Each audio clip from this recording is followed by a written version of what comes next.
United Front, the call went out to take the U.S. to the United Nations for crimes against humanity. Now, at this time, in just the past few years, UN rapporteurs on racial justice and human rights have gathered testimony on continuing violations of international law by the U.S. International tribunals have noted the rights of those defending themselves against racism and colonialism, including combatants from within the U.S. The UN Decolonization Committee continuously supported the freedom of imprisoned Puerto Rican patriot Oscar Lopez Rivera, now soon to be freed.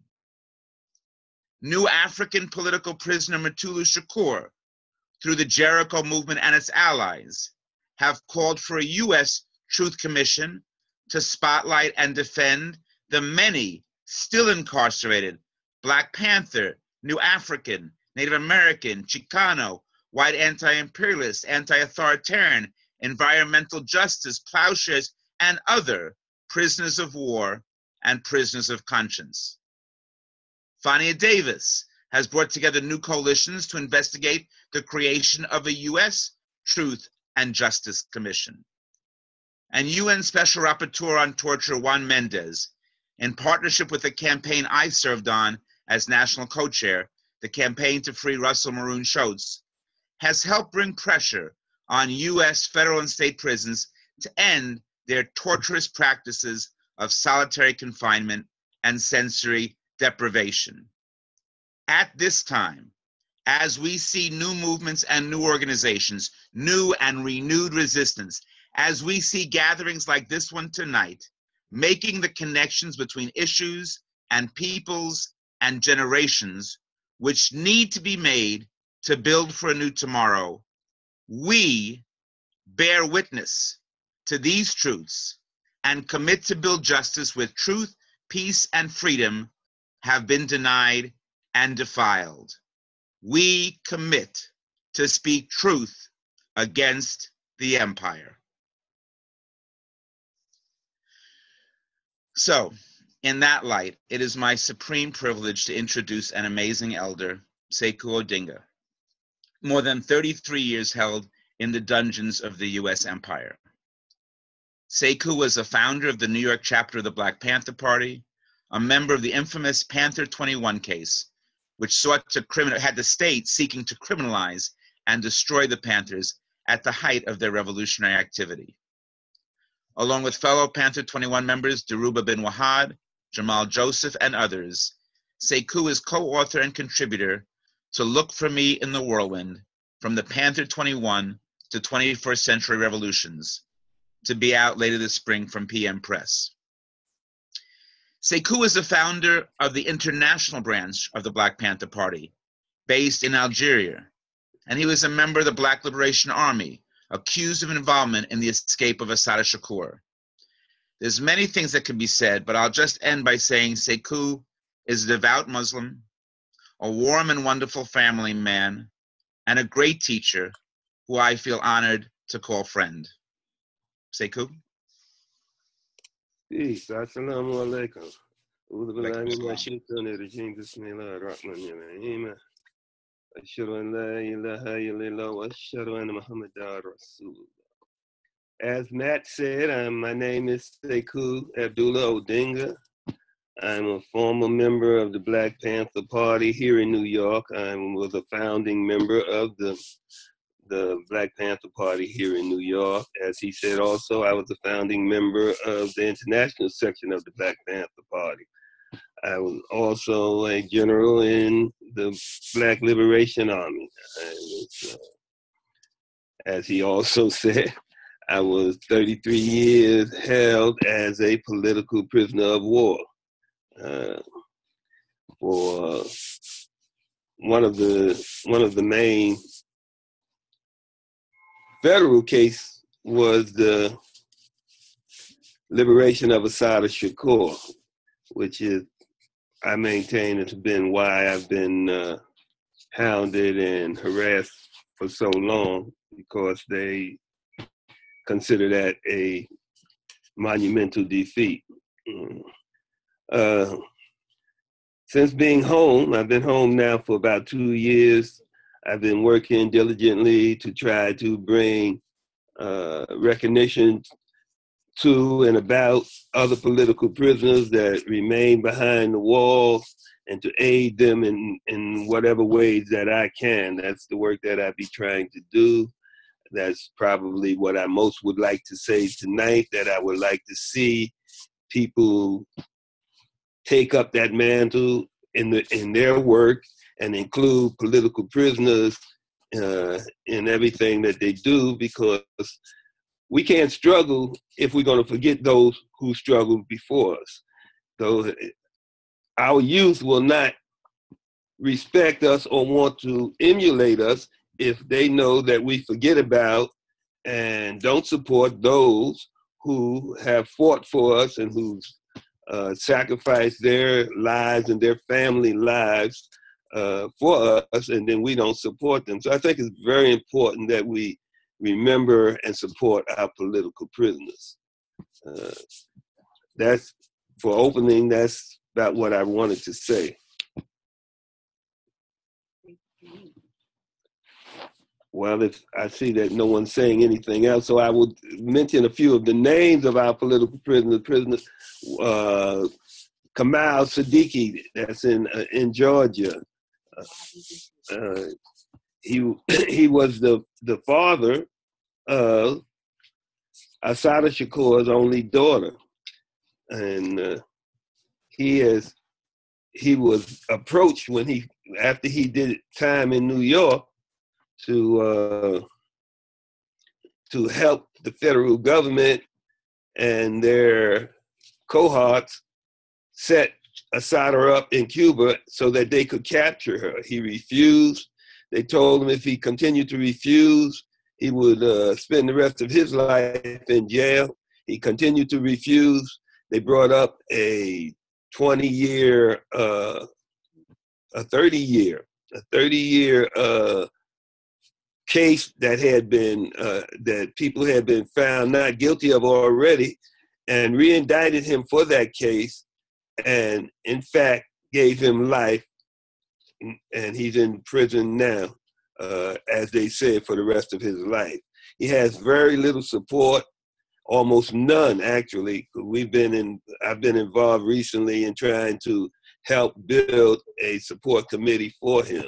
Then there's people like Mutulu Shakur and Veranza Bowers, who have done their time. They've reached their mandatory release dates, and the government has come and blocked them from being released, have told the parole commission, don't release them. Then you have people like Imam Jamil Alameen and Sundiata Akoli, Sundiata's been in prison now for 40-some years, 43, 44 years, something like that. He'll be 80 years old. He just turned 80, matter of fact, his last birthday. And he was hit with a 15-year hit, meaning that he won't be eligible for release for another 15 years at the age of 80 now. So that means he'll be eligible for release when he's 95 years old. Obviously, they're saying, we want you to die in prison.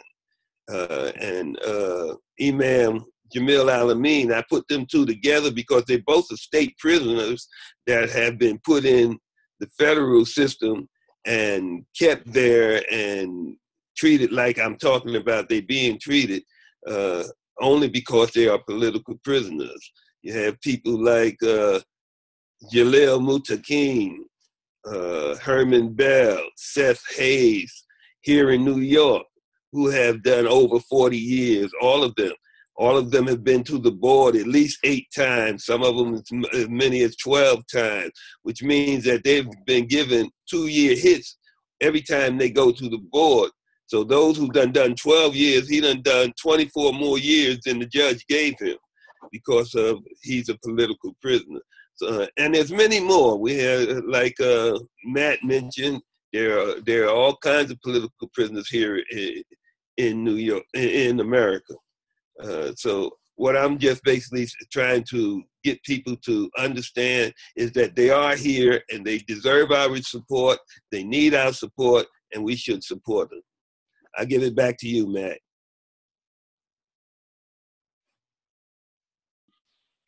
And this is David. I'm gonna just thank you, Baba Sekou, and we honor you and we honor your contribution to our struggles.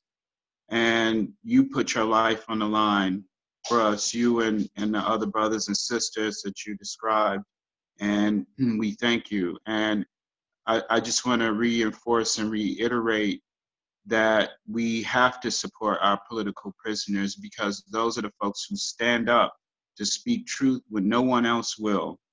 And we're grateful for that. And one person who I think her camera just came back on, Pastor Cori Bush, who's a co-director of the Truth Telling Project and one of the truth tellers. And I want to just briefly introduce Pastor Cori, who I met, actually I've been knowing for years. We went to high school together and we ran into each other again in Ferguson at an Action Council meeting, and we began a truth-telling project work together. And Pastor Cori is a nurse practitioner, but also she is a pastor for Kingdom International. And Pastor Cori recently ran for U.S. Senate and garnered a very impressive amount in a grassroots campaign, showing us that in addition to the protests, that the speaking truth is also part of the political process. And Pastor Cori has been a strong human rights advocate, women's rights advocate, and worker for justice in Ferguson and beyond. Pastor Cori. Hey everyone, good evening. First of all, thank you for having me on. I know this is a truth-telling event, but I'm so honored to be on with everyone, with all the panelists. You know, I'm just, Brother Sekou, thank you for your fight, and thank you for what you've done for the resistance. And just, you know, I'm just honored and overwhelmed to be on the call with you. So thank you for what you've done for us. And it's funny, thank you, David, for that intro, but it's funny because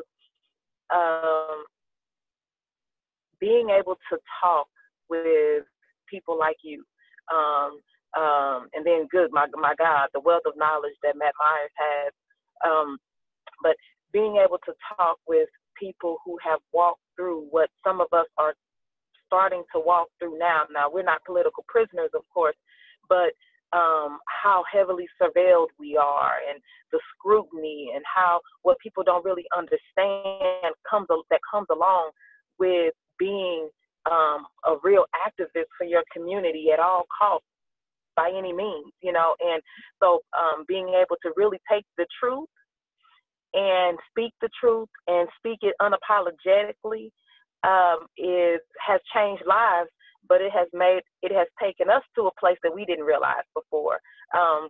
As an activist, you know, I didn't get into this thinking that, I'm going to get my name in a few places, and it's going to be, it's going to be great, and we're going to do this and do that. Went into it with a whole different idea. Went into it just trying to see justice. And then as it turned out, we ended up with something, we may not have gotten justice, but we were able to affect the entire world. That's one thing Dr. Angela Davis said when she came to Ferguson, the Truth Telling Project. We brought her to Ferguson, and she was with us, and we were able to have an intimate time with her as well as the public event. And one thing that she said was, y'all changed the world. So that was it did something for us. And for people ask, they say, why would you run for the United States Senate? Why would you want to go into the establishment? Why would you want to go into a system that does not work for us if you were fighting that system? And it takes me back to the fight, because I fight every day. I fight for Black and brown lives every day. I fight for LGBT. I fight for any marginalized group. I'm fighting. And I'm fighting because the only way we win is if we fight. When we sit down and sit back, I always say that you change nothing from your kitchen. Your kitchen changes, nothing happens when you sit in your kitchen. But when you go ahead and you take your feet and you put it to some action, that's the only way that change could possibly happen. And so that has been my fuel. So I don't mind going into a place where you say that that's the establishment. Okay, but you know what? Somebody has to go there, because while we're still saying I'm not going to get around that and I don't want to be around it, they're changing laws. They're making bills. They're doing all of these things that affect us in our daily lives, and nobody is there to speak up for us. In Ferguson, we were being tear gassed, getting our butts kicked, getting hit by batons and stomped, and so many things turned upside down, hog tied, and I mean, it was some horrific days. But there was nobody that really stood up for us, nobody that really pushed that thing for us. And so I decided that no longer would I allow my voice to be unheard. Whatever platform I have, whatever platform I can grab to make sure that our ideas, our needs, the community, the heart of the community is brought to the forefront, that's what I'm going to do. And so that's what I've been doing. As a Truth Telling Project, we would stand out on the streets of Ferguson during the protests, and we would hear media outlets lying about what was going on. We're there. We know what's going on because we're there, and we could hear other media outlets saying things that were not true, or not. Whether they would say that this was happening and it really wasn't, it was really, really bad and it really wasn't, or they were saying that it was okay and it was really, really bad. So we decided, well, the true stories of those family members needed to be told. Those family members whose loved ones were slain by the police through this systematic bullcrap that we seem to sleep under, because we sleep under it, we live it, we walk it, we breathe it, we don't even realize how deep it is half the time. But because of that, we decided, hey, we need to make room for those family members to be able to tell the real story. Because as a matter of fact, I'm at a place, you all don't even realize it, but Mike Brown Sr. is standing just a few feet from me right now. We're at an event together. But just thinking about that, thinking of what Big Mike was going through and what his wife Cal and the rest of Mike Brown's family was going through, and that the fact that they didn't have a voice. Everybody, they tried to demonize the family members and all of that, and everything the kids went through. They did not have a voice. So the Truth Telling Project said, but you do have one. And we want to make sure that we give you a national platform to be able to get that voice out there, and so that people can understand who Mike Brown Jr. really was. No matter what the state tries to say about him, no matter what the police, the government, no matter what the media tries to put out about him, this is who he really is. And so we opened that up. We did that for not only Mike Brown's family, but for so many other families. Bandera Meyer's family, and Antonio Martin's family, Sandra Bland's family, just so many, Kajim Powell, well, we didn't really get to Kajim Powell, but we talked about him. But so many families, all over the country, we've been able to highlight those voices.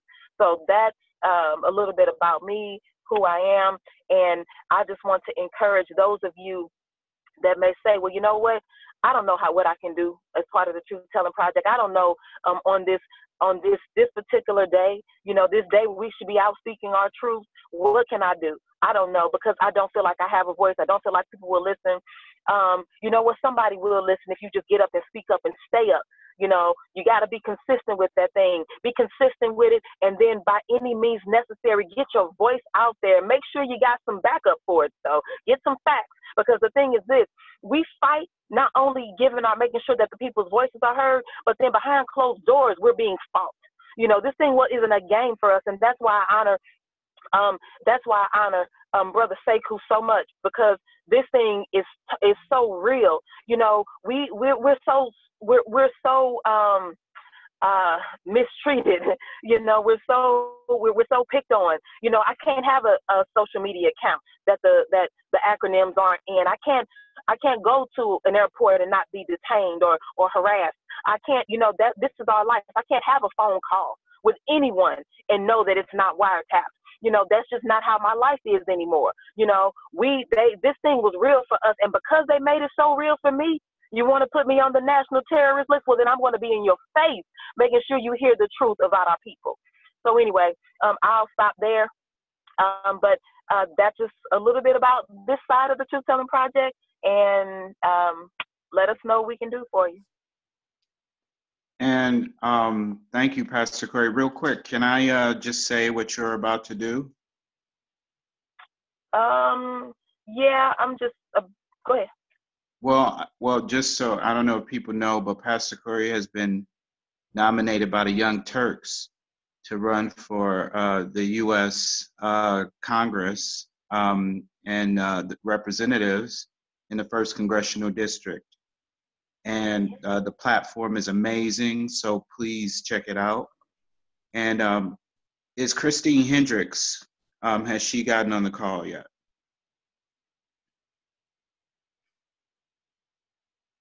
I think I see her number and she might be muted, Christine.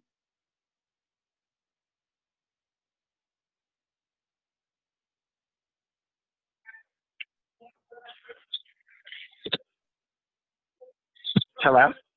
Hey, so I'm going to introduce Christine Hendricks, and you all can't see her, but Christine Hendricks is a member of the Ferguson Frontline, and Christine is also a member of the University City School Board, and she's one of the leaders who's taken up the call to, number one, move beyond the protests to the politics, but also to the constructive nonviolence of institution building and cooperative building, which she does in the Yarn Mission, where she is a member of the St. Louis Yarn Mission who knits for Black liberation.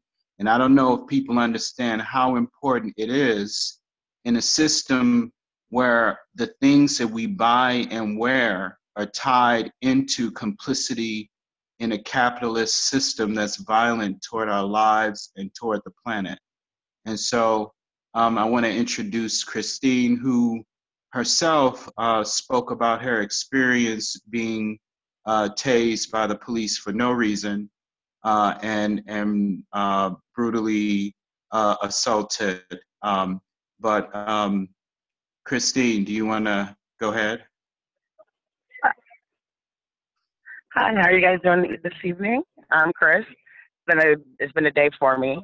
But my name is Christine Hendricks. I came out as a member of the Ferguson Frontline. I didn't think that's what I was going to be doing. I just heard that Michael Brown had been killed by Darren Wilson, and that the community responded, and I just wanted to to see what was going on. I wanted to, be a part of my community. I had been active in the community before. I'm a parent, I'm a mother of 3 boys.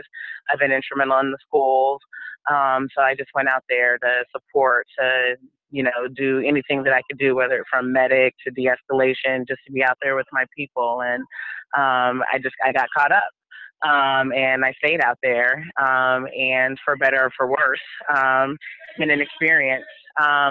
I wasn't going to run for the school board the second time. I had ran before. I decided I wasn't going to run again because I wanted to dedicate more time to Ferguson, but I ended up running. A lot of people in the community wanted me to run, friends, family, so I did, and I actually made it. So I'm in the second year. Now I'm going to my 3rd year of my first term. So this is my last year, 3-year term.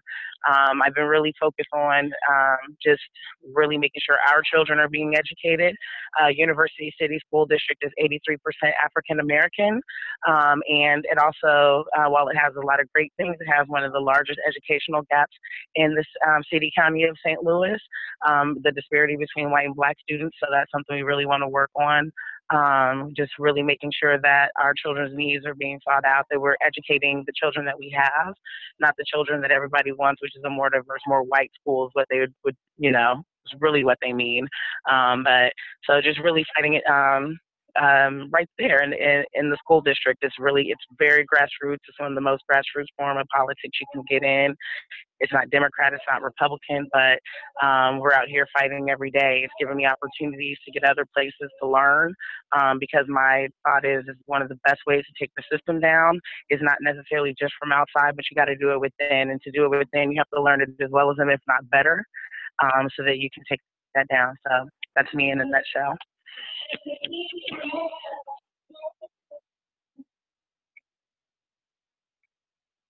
Oh, also, I didn't even really mention the Yarn Mission. The Yarn Mission is a great opportunity. We're teaching young ladies how to knit. It's a great way to inspire entrepreneurship, because if we're going to be liberated, it's through our own crafts, through working, through generating our own income. So that's really about it. Hello?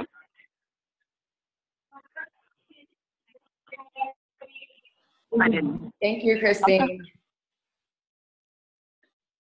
Thank you for your service in our communities, and thank you for what you're doing with our youth, who are our future. Hopefully, we can raise up some future Matt Meyer and Sekou Odinga, excuse me. Next, I would like to introduce Jessie Sequeira of the Latinos Axion in STL. STL is in St. Louis. I'm from St. Louis, by the way.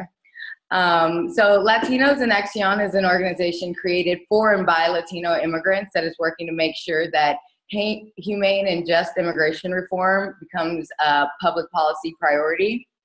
And yeah, I'll let her tell you a little bit more about it. Thank you for joining. Thank you. Thank you. I have to be really honest. I've been kind of crying this whole time that you haven't been hearing because I've been on mute.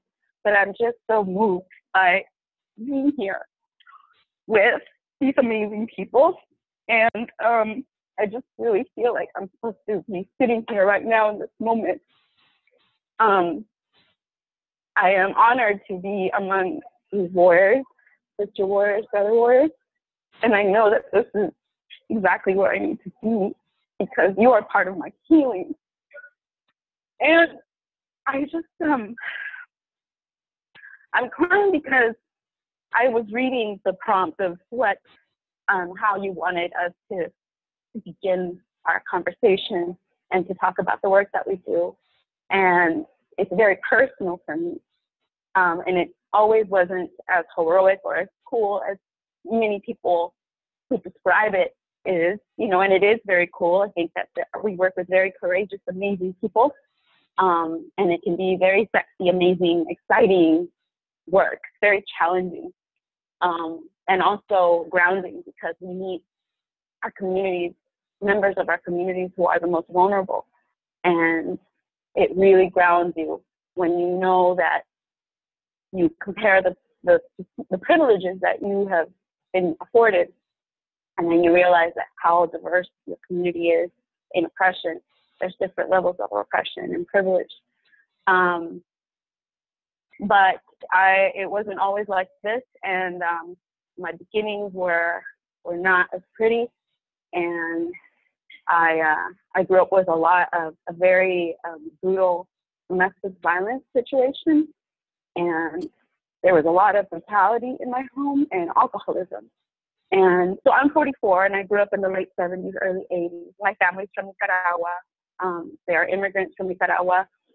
They came here during and after the revolution in 1979 against the Somocista dictatorship. And I have visceral memories of those times. But as a teenager growing up here in the United States, I had a lot of anger and a lot of self-hatred and denial.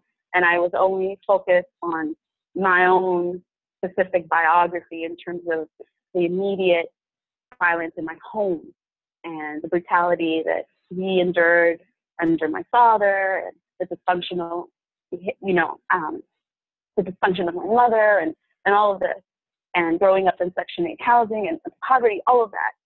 I was just so angry and very aware of my own pain. And I even went through a period where I thought I needed to be a Republican. Nobody knows that that's a secret.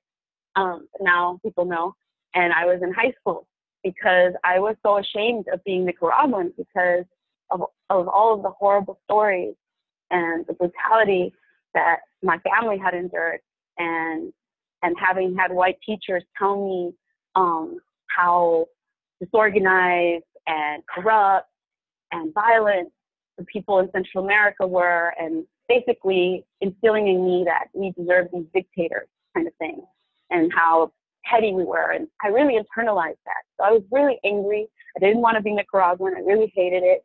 And I was ashamed of our poverty and the violence in my home.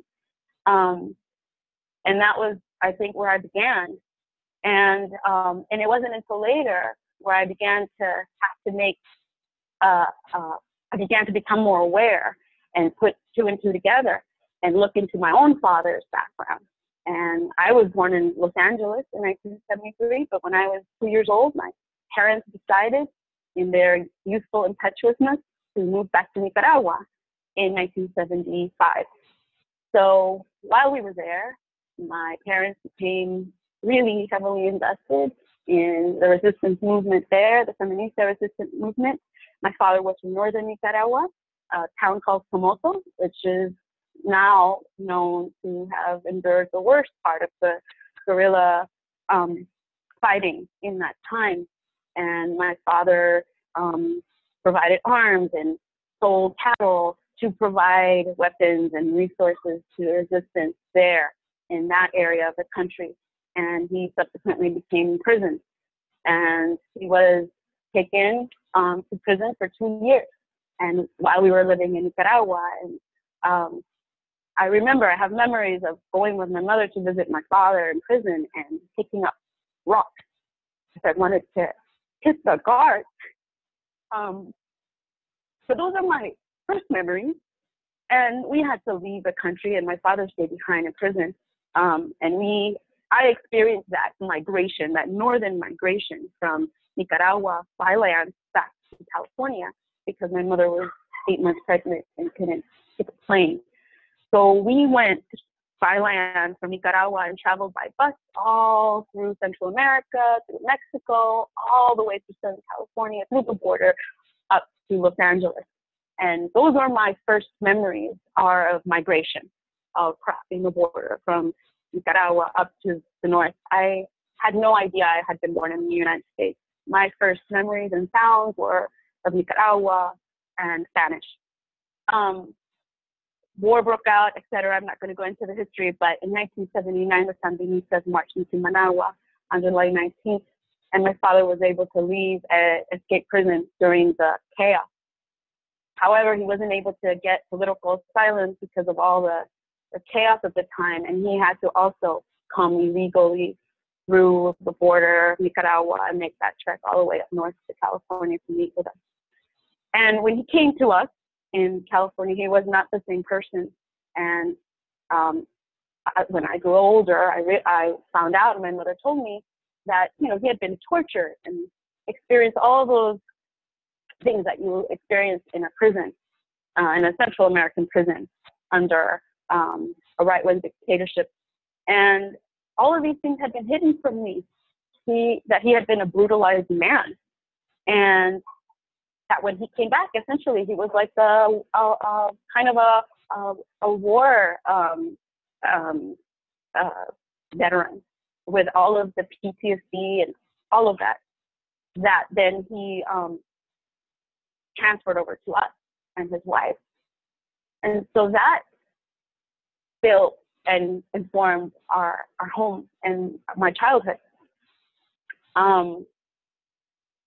I was so angry for so long.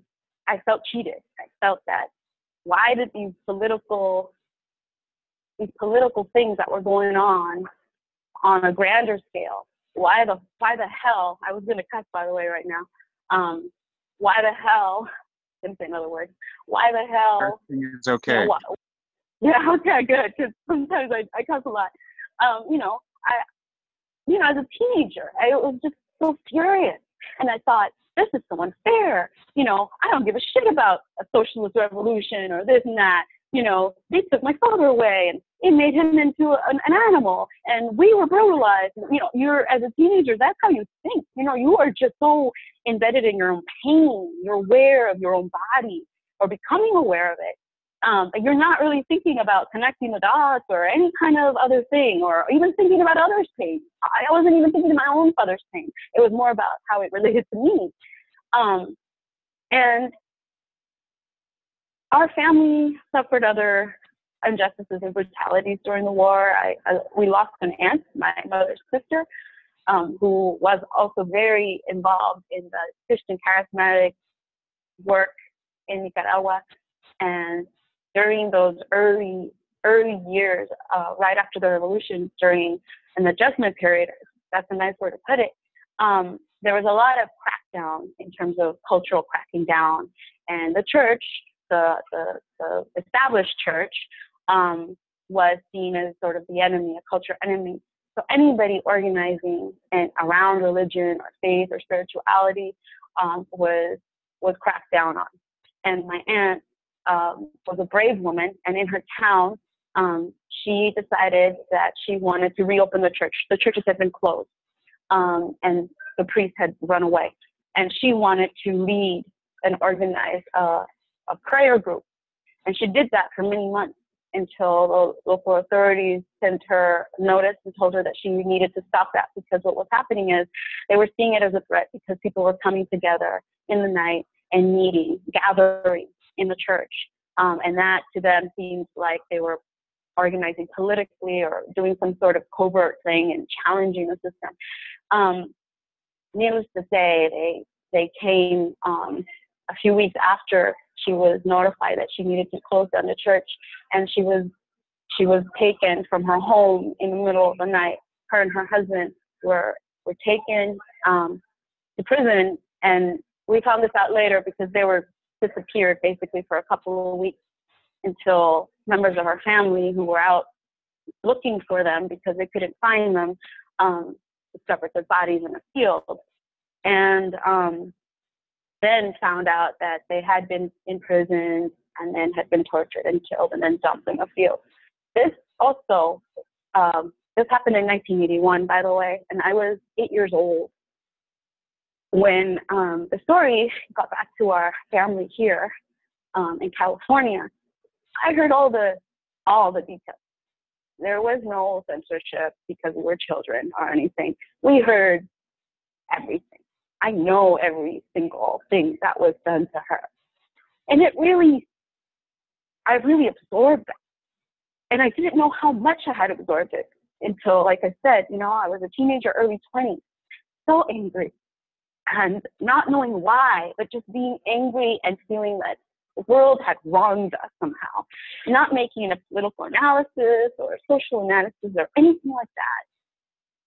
But I say this because it's been a transformation for me. Why I'm involved in political organizing or liberation work, it's actually very selfish. It's because I've had to figure out why do I feel this pain, and how can I make it stop? Because it was consuming me.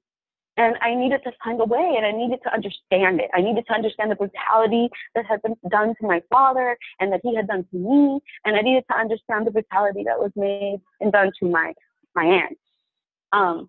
These things are beyond comprehension. The brutality and the things that people suffer during these wars and during these revolutions, you know, it sounds very glamorous to talk about, you know, Marxist revolutions, and it was very necessary. I'm not critiquing that. Absolutely, it was necessary. Somoza was the devil.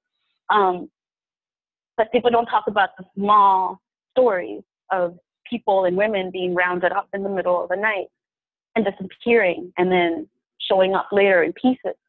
So don't talk about that because we're so wrapped up in talking about the big, sweeping political movement and in an academic kind of way. So it's interesting because I really feel that it was important now, in retrospect. I understand, and I am not ashamed of these stories, these family stories anymore. I don't talk about them a lot. Most places haven't really heard, but maybe one or two, because it's hard to communicate these things without making them sound cartoonish almost, you know, because our culture has become so sensitized to torture and brutality and those things. But I have to let them out because they are in my body and they create toxins. So I've had to figure out how to release these toxins and do something with it. And so my transformation and my growth started with my own physical pain, and then understanding the history of my family and the history of my country, and understanding that they had pain. And that was a revelation, to understand that I wasn't the only one having pain, but other people had pain. But it didn't stop there, because that's not what sent me or brought me to Ferguson, August 2014. And I know that's not alone what brought me here. What brought me here was this feeling of my pain and the pain of other people. They are interconnected. They're all interconnected. And that is when, and I'm still going through that process, by the way. It's not like I'm awoken or I have woken up. But that understanding that my pain and my awareness of the pain of others, which is a moral belief and is empathy, but that is not enough to know that other people feel pain. You have to make the next step. You have to understand how our pains are interconnected. And that is political awareness. That is a political consciousness. And I'm still working that out. You know, I'm not there yet, but that's what I'm doing. And I think that, yes, of course I'm working with immigration and Latinos Axion. There was no way around it. I mean, if I didn't do that, I would be in prison right now, or God knows what. You know, I had to direct this energy in a positive way to work with people that I know are suffering, just like we suffered, you know, 30 or 35 years ago, the immigrants from Nicaragua, and now it's not Nicaragua, now it's Honduras, and now it's Palestine, etc. And I know firsthand the machine, the political machine, how it plays with your lives, and it becomes an administrative, logistical movement instead of being grounded in human rights, in our immediate stories, our family stories, and our personal experiences. And that's what I'm fighting right now, because immigration for the last 30 or 45 years has been going in the wrong direction. They are playing political ping pong with us. Every 4 years, the politicians play political ping pong with our lives, with our histories, because it becomes a game, a political game of logistics and procedures and administrative decisions. And it has been completely removed from humanity. And the reality that it is a human rights crisis. This is not an immigration issue. This isn't about the courts. This is about that it needs to be centered around racial justice, and that this is ethnic cleansing. And no one is having those conversations. And I will continue to have those conversations and push that, because that is absolutely necessary. Because if you don't do that, then the movement is not centered around brown people and our empowerment and becoming politicized. It is centered around professionals. It is centered around laws, which are very important, absolutely important, but they cannot take the center stage. We need to talk about ethnic cleansing. We need to talk about racial justice and economic justice. Those are the things we need to talk about when we talk about the human rights of immigrants, not just codes and laws on books, because we've had those codes and laws on books for the past 35, 40 years, and no progress has been done. Absolutely none. Thank you. And Jessie, thank you so much for sharing that. And I definitely want to second what you're talking about, like this is about our human lives. Like what happens? What does human dignity require? Like what what does justice need to do to respond to the injustices that we're experiencing, and how this has to be a global issue, a global human rights issue. And thank you for sharing. I know that was really hard to share. And sometimes when we tell our truth, it can be healing. It can be cathartic in a way. And especially if people are listening and taking stock and trying to understand and deepen their own knowledge. And Chrissy, are you gonna, the next, who's speaking next? Yeah, definitely. Thank you so much, Jessie. Next, I am going to introduce Jodie Geddes. She is an alumni of the Eastern Mennonite University Center for Justice and Peace Building. She serves as Vice President of the Board of Managers for Coming to the Table. And Coming to the Table is a organization that provides leadership, resources, and supportive environment,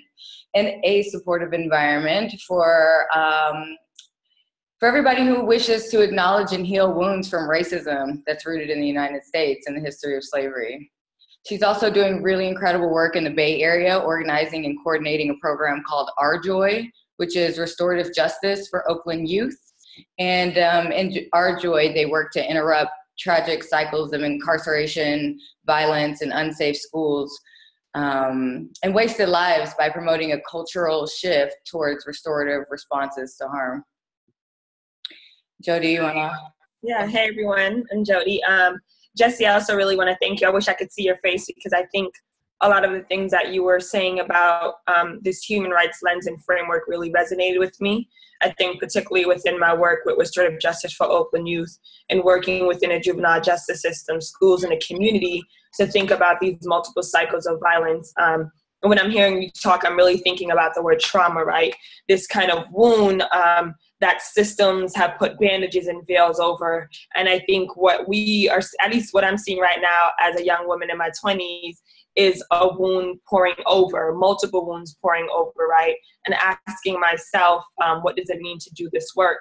And so when I say that, I think a lot of the work that I'm doing right now, I'm led to do.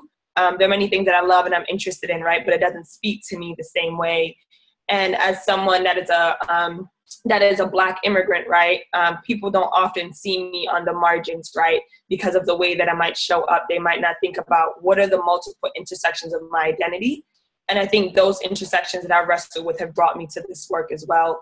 And so I am one of 5 children to grow up in the United States. I'm the only one that was brought here by my mom when she had the opportunity to bring me here. And so particularly different story than my siblings. And it's really interesting because growing up, I think there were signals I was receiving that told me that I was different. I was a different kind of Black woman. I was a different kind of Black girl, right? And that made sense, right? I had a different kind of accent, and, you know, people see Jamaica as this exotic place and doesn't acknowledge the history of slavery and the legacy of slavery that still exists, from the way we see our healthcare system to the fact that many farmers no longer own land, and things that we used to export, we're now importing. And so we don't talk often about that and that kind of pain and that kind of tragedy because it's trauma. And trauma needs space to heal. And we live in systems that don't provide the space to heal, right? And so restorative justice, I think, is this practice of decolonizing the way that we are in relationship with each other and the way that we build healthy, thriving, and sustainable communities that is not reliant upon systems like capitalism that commodifies people, and particularly Black and brown folks that have already been historically marginalized. And so I think for me, I was led to this work as a young Black 6-year-old girl when accent started to go out the window and beginning to ask myself, what does it mean to be a Black Jamaican? And I grew up in Crown Heights, Brooklyn, New York. And so I was experiencing some of the same things that people that looked like me was experiencing, but I was also receiving other messages. And I continued to question like what was going on. So I feel like I had this deep-seated emotional sense of oppression, and there was no language to be able to name it. And I think there was a moment I started to begin to think that I was crazy, because I also had these assumptions about what the U.S. would bring, right, to someone as an American and what the American dream consisted of. And I think I was met with something different. And so was my mom. And so I think through that, I found these ways to really begin to think about what does it mean to name the history and legacy that has led us to the oppression we're facing today.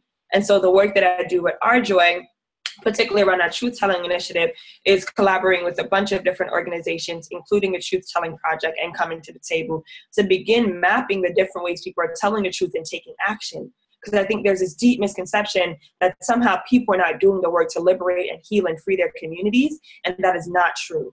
And so a lot of my job as the coordinator of that committee is to really map the different kinds of truth-telling that are taking place all across the country. And what we began to realize, while the project is particularly focused on violence against African Americans, all of this is intersectional. How do we talk about Native folks in the relationship between Black and Brown solidarity and the oppression in which people are mapping and doing this work around, right? And what does it mean to tell the truth and see telling the truth as this revolutionary act, right? And what does it mean to tell stories? And through telling stories, we build these deeper relationships with each other that don't create a veil, right? Like sometimes when we talk through a systemic lens, I think a veil can really be created, and we begin to not see people as intersectional and not value their experiences, and kind of, I think, some ways pathologize. And I've seen this a lot, even in the work that I do. And so it's really about challenging and continuing to push and continuing to decolonize. And I'm not wedded to any of my thoughts and my ideas. Particularly, I am to my values, but not my thoughts and ideas, because they will continue to shift as I begin to dig into deeper relationships with people. So some of the work we've done, for example, is to map the Greensboro Truth and Reconciliation process, to kind of ask what happened, and when recommendations were made, were those recommendations met? And how did that kind of truth-telling, particularly that took place in the United States, how did that affect the community? What was the legacy of that? How is it shifting the legacy to come, mapping other things like, you know, colleges that are changing the name of buildings? Like, what does that mean? What kind of history and legacy is being created? You know, and even coming down to the truth-telling project and saying, what are they doing on the ground? Some of that incredible work, thinking about places like EJI and their Lynching Remembrance Project. And it's important to map all of those. But the hardest part, I think, is to begin asking the question, is a national truth and reconciliation process possible for the United States? And when we ask that question, people are like, that's not going to happen. And for me, this is science fiction. We have to imagine something that we never have imagined before. And that is the only way to get it done. And when I think about someone like Fania Davis, who is our founder and director and leads us, right, I think about how much imagining must have went into even the organization we have today, but even the movement. That was a lot of imagining. I don't think at any moment everyone felt like everything was going well, because clearly it was not. History tells us so, right? And so I'm thinking about those that have laid the foundation and who continue to walk with me and teach me what it means to imagine. And I'm hoping, you know, over the next 24 months, and it will be a longer project, but that's kind of the timeline, to continue imagining with folks what a truth and reconciliation process looks like. How do we raise the consciousness around the different truths that people are telling, and to say that these truths exist, and that they are real, and we don't have to provide numbers and statistics to begin to justify them. And I truly believe that this process is possible. If I didn't, I would not be doing this work, because it is exhausting. I'm exhausted as I'm talking to you right now. And so I'm really looking forward to the possibilities of a national truth and reconciliation process. And I'm not worried about whether that will come in my time. I think we're seeing a lot of younger people who have all of the vision, all of the imagination possible. And it's about creating those safe spaces for them to live into it and dream. And that's what I do with my young people, to ask the question, for example, you know, is it possible to not have prisons and jails, right? And then they begin to ask the questions, what do we do with people who are employed by prisons and jails, right? And that's imagining, right? Those are the things we don't think about. We want to end something, but not what will come next. And so I think for me, you know, my personal is political. I am led to this. This is a discovery, I think, of who I am and how I want to navigate to the world, you know, through the world. And Jessie, I just really want to thank you again, because I think in my heart space, a lot of the things that you were saying really resonated about looking at things through a human rights lens. And I think that's critically important, particularly around immigration. And I think about a lot of folks that look like me, a lot of Black folks who are undocumented, and how we often use language to divide and conquer people.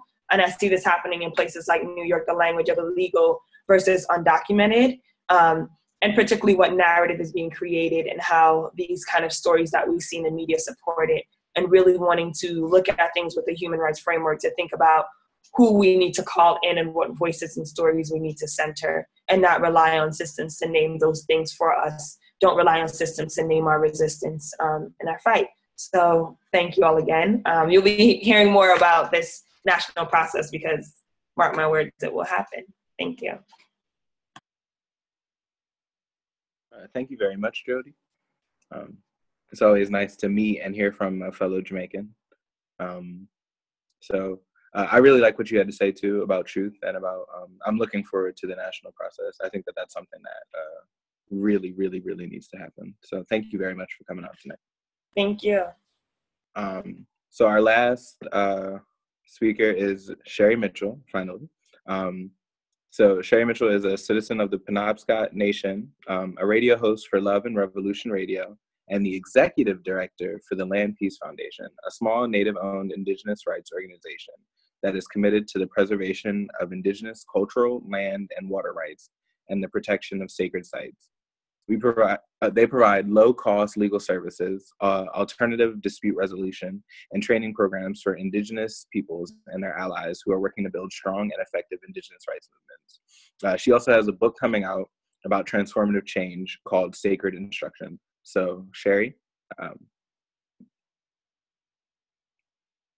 Sherri? I'm here. Thanks. I had to unmute. Thank you so much for that introduction. I want to start out and say Kwe and Diliwisi Wanahamukasit Nanchio Banawabskek and Jolabamo Kawasus Nilpanawabskek Nagagagus Niltibaik. Nalita Hazio and Diane, my name is Sherri Mitchel from the Penobscot Nation. My family is Bear Clan from the Penobscot Nation and Crow Clan from the Passamaquoddy tribe at Tibaik. And I'm happy to be here with you tonight. I'm sitting here listening to all of these incredible people speaking their truth. And as always, when I begin a conversation with anybody anywhere, the first thing that we do is we honor our ancestors. You know, so I want to honor the ancestors that paved the way for us to be here, because we're standing where we are because of who they were and their ability to stand up to attempts at killing them, to stand up to generations, centuries of oppression and genocide, slavery, and you know, the disappearance and the raping of our women, the stealing of our children. Through all of that, they were able to continue to exist, to give us the opportunity to exist. So I want to honor them before I begin speaking. I also want to honor every one of you for the work that you're doing, for being here, for allowing your voice to be heard. One of the things that David and I have talked about recently is how when, you know, people's voices have been oppressed for so long, when they first start speaking, when they first start finding their voice, it comes out with force, because there's so much force that's needed to break that silence, you know, and it takes them time through that process to moderate that voice. So, you know, you have a lot of young people that are coming up right now, that are waking up, that are newborn activists. And sometimes they sound really angry. And, you know, that's part of the process. And we have to try to find space for them and have patience with them. And, you know, keep reminding them that, you know, our grandparents, our elders handed this work to us, and we're going to hand it to our grandchildren. You know, they're going to hand this work off to their grandchildren. That arc of justice is long, but the arc of human conscious development, the evolution of our consciousness, is also long. And that's what we're really dealing with in this work, is the evolution of our consciousness on a global scale. And so we have to have some patience with the marathon aspect of that work, that it's not something that we're going to solve quickly. And, you know, we're all exhausted, but if we keep the long view of this in mind, then we take it in a little bit more manageable bites, I think. But right now we're facing a time where everything that's been hidden in shadows is starting to come into the light, you know, and it's like scattershot. It's everywhere. It's across all of the movements. It's impacting everybody. And so there's a lot of things that are going on right now that are calling all of us to bring our best selves to the table every single day, 7 days a week.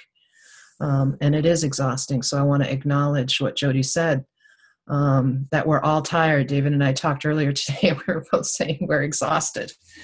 You know, it's relentless right now, what's going on. It's never ending. They didn't just start attacking Native people at Standing Rock. This has been going on for a long, long time.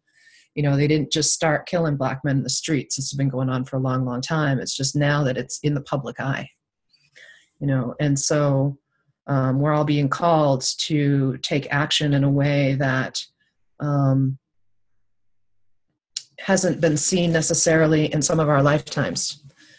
And so it's an incredible opportunity to be able to do this work alongside all of you and so many others that are out there that are doing this really important work. You know, this is the work of our time. It's the work of our lives. And I'm honored to be able to do it with you.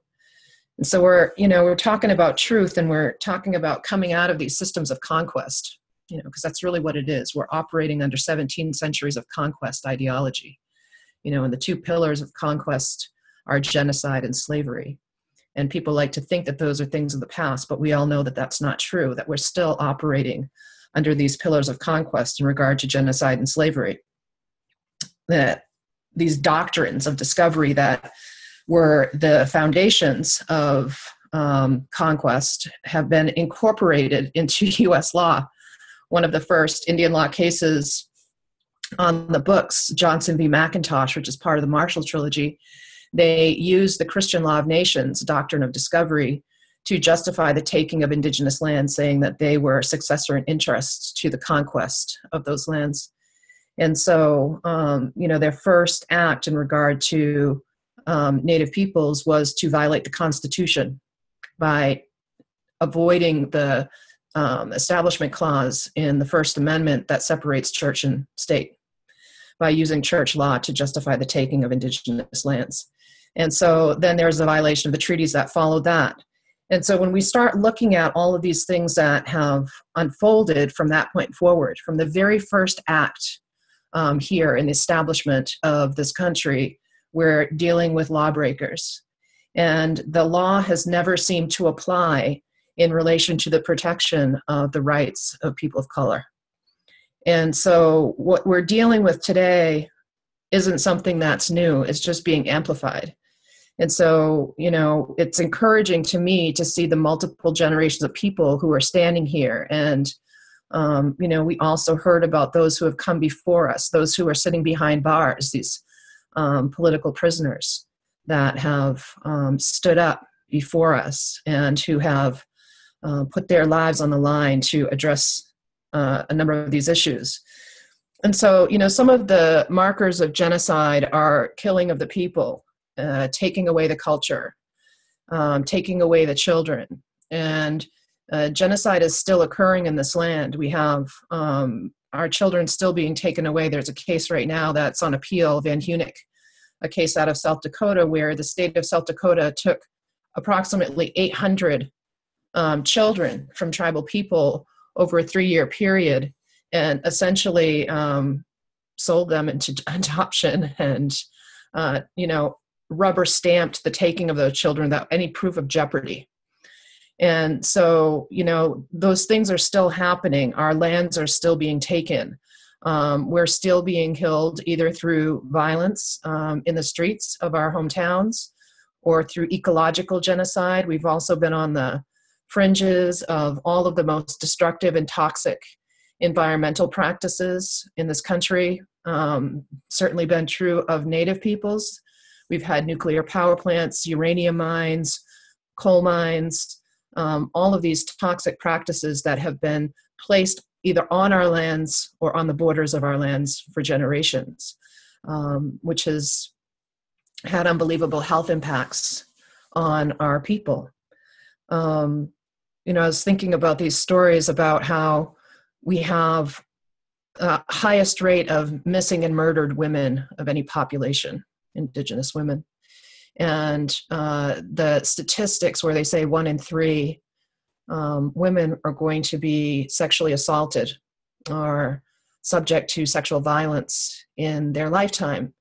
In the community that I grew up in, every single woman in my generation faced at some point in time some type of sexual violence. And a lot of those attacks were from people outside of the community. They weren't from tribal members or from other Native people. And oftentimes those attacks would come with language that referred to our identity as Native women. You know? And so we have this whole history of violence that we share, this history that has shaped who we've become. And despite that history, we're still incredibly beautiful, warm-hearted, loving people. You know, we have this tenacity of spirit that is keeping us standing up together. And it's encouraging to me because there was a time not very long ago when, you know, standing up with Native peoples and some of these other struggles that we were facing, and it would just be us all by ourselves. You know, you look at what happened at Standing Rock, where there were at one point in time 15,000 people that were standing. And I would say at least 50% of them were non-Native people who came from all over the world to stand with the Native people. That wouldn't have happened when I was Jodie's age, you know. That is something that has happened in the last 20 years, that there has been this evolution of people coming forward, of people standing up and saying no to this ongoing mistreatment of other human beings. And that gives me incredible hope, you know, even though it's a very tumultuous time. I think about my grandmother, who was a fluent Passamaquoddy speaker. And when we would ask her to teach us specific things in the language, she was reluctant to do it. And for a long time, we couldn't understand that. We were upset that we had to go to somebody else to learn language. And then we learned that when she was 8 years old, she was sent to the school on the reservation for the first time. And she had never spoken English before.